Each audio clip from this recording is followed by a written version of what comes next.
ठंडी हवा चल रही थी। आसमान पर हल्के बादल थे और रवि एक सुनसान गली से गुजर रहा था। उसके पेट में जलन हो रही थी। 2 दिन से कुछ ढंग का खाया नहीं था। उसकी जेब में सिर्फ एक आखिरी सिक्का बचा था।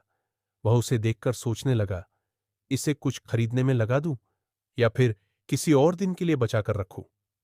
तभी रास्ते के एक कोने में एक बूढ़ी अम्मा दिखी। कपड़े फटे पुराने, चेहरा सूख चुका था और आंखों में एक अजीब सी उदासी थी। वह कांप रही थी, शायद भूख से। रवि का दिल पिघल गया। उसने अपनी जेब से वह आखिरी सिक्का निकाला, एक पल के लिए उसे देखा, फिर बिना सोचे बूढ़ी अम्मा के हाथ में रख दिया। बूढ़ी अम्मा की आंखों में चमक आ गई। उसने रवि की तरफ देखा, उसका हाथ थाम लिया और मुस्कुराते हुए कहा, बेटा, तेरे अच्छे दिन जरूर आएंगे। रवि बस हल्का सा मुस्कुरा दिया और अपने रास्ते चला गया।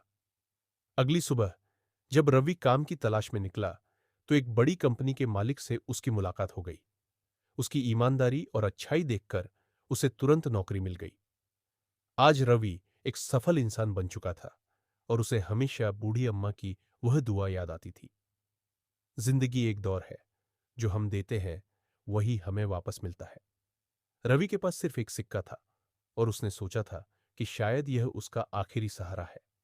लेकिन उसने अपनी जरूरत से पहले दूसरों की जरूरत को रखा, बिना किसी स्वार्थ के। कभी कभी हम सोचते हैं कि अगर हम किसी की मदद करेंगे तो शायद हम खुद मुश्किल में आ जाएंगे। लेकिन जिंदगी का एक ही नियम है, जो अच्छा करता है उसके साथ हमेशा अच्छा होता है। रवि ने जो दया दिखाई, उसका फल उसे तुरंत मिल गया। उसकी किस्मत तब बदली जब उसने बिना किसी लालच के एक भूखी बूढ़ी अम्मा की मदद की। यह कहानी सिर्फ एक छोटी कहानी नहीं है, बल्कि एक बड़ा सबक है। अगर तुम दुनिया को अच्छा दोगे तो दुनिया तुम्हें और भी अच्छा वापस देगी। तो दोस्तों, जिंदगी में हमेशा दया और ईमानदारी का साथ दो, क्योंकि जो अच्छा करेगा, सफलता उसके कदम जरूर चूमेगी।